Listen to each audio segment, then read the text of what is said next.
In 1951, the managing director of Guinness got into an argument over a bird. Which game bird in Europe was the fastest? They searched every reference book they had. No answer. So the head of a beer company made a strange decision. Guinness would create a book to settle pub arguments. That book would go on to become one of the best-selling copyrighted books in history. But decades later, something strange happened.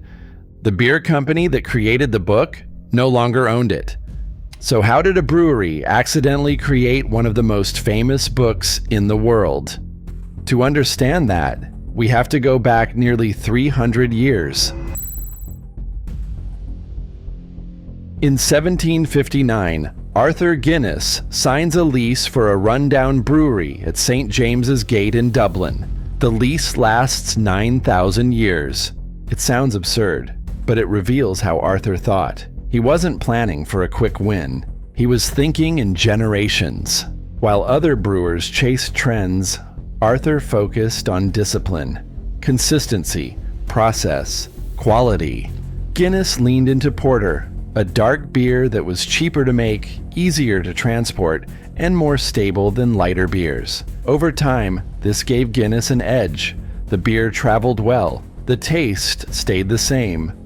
Slowly, the name Guinness became recognizable. And when a brand becomes recognizable, something changes. People stop buying the product. They start buying what it represents. That would become Guinness's greatest strength, and later, its biggest challenge. Because once you become a symbol, people expect you to never change. And Guinness was about to learn how unforgiving that expectation can be. But first, the company had to evolve. It had to become more than a brewery. It had to become a system. Guinness didn't just sell beer. They studied how it was consumed. Pubs weren't just places to drink. They were places to talk, to debate, to argue.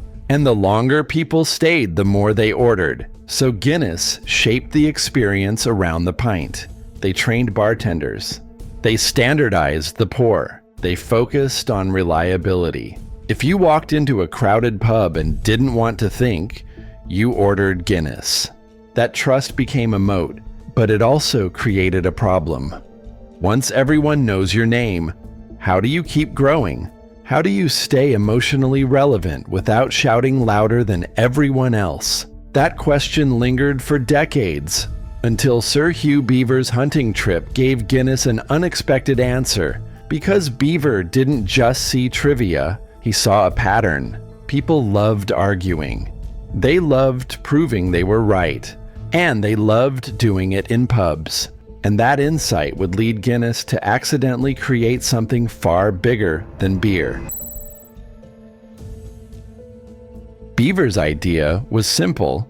If people argue in pubs, give pubs a tool to settle arguments. So Guinness decided to create a reference book filled with verified facts, not to impress critics, but to end debates quickly. To build it, Beaver hired twin brothers Norris and Ross McWhirter, professional fact-finders who treated accuracy like an obsession.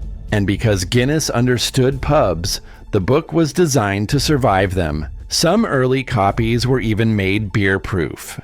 The first versions weren't sold. They were given away to pubs. Free, no price tag, no sales pitch.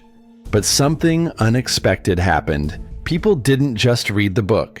They wanted to own it. They wanted to take it home. Within months of its 1955 release, the book became a bestseller in the UK. Guinness hadn't just created a marketing tool. They had created a cultural object. And once something becomes cultural, it starts pulling away from its creator.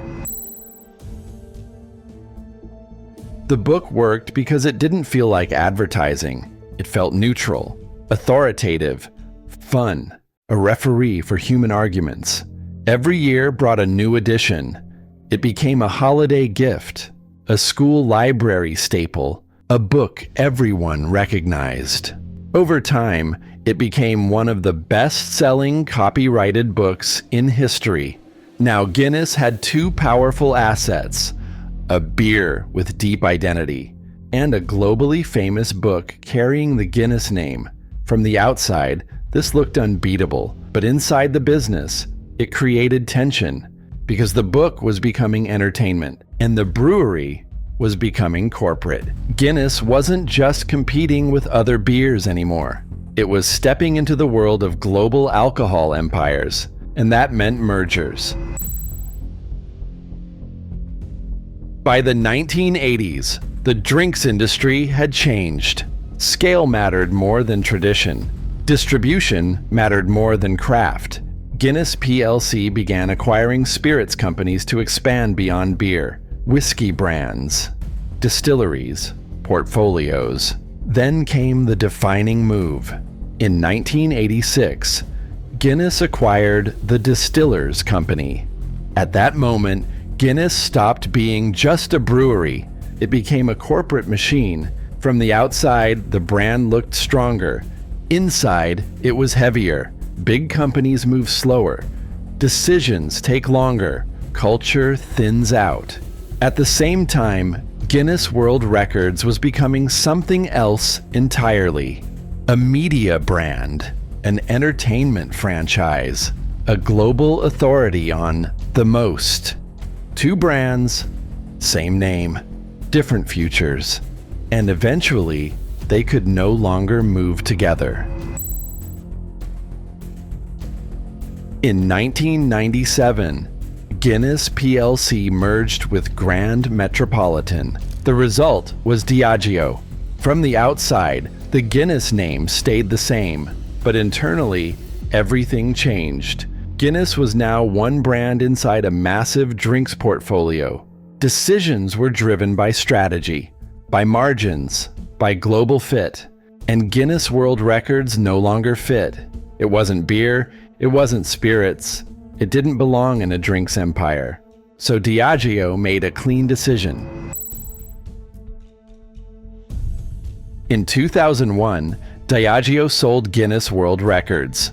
The book changed owners, then changed hands again, but it kept the Guinness name because the name had become bigger than the company that created it.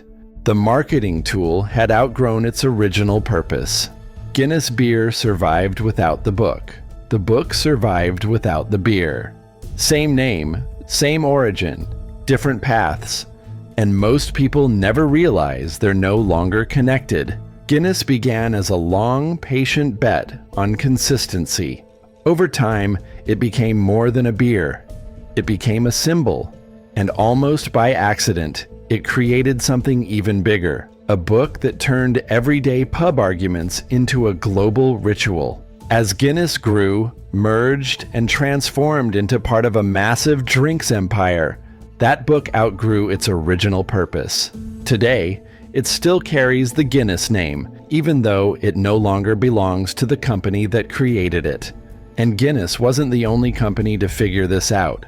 Another brand realized that the strongest marketing doesn't feel like marketing at all. Instead of selling harder, they created something people trusted, talked about, and passed along, until it became a global authority. In the next story, you'll see how Michelin used the same quiet strategy to turn a simple product into one of the most influential brands in the world.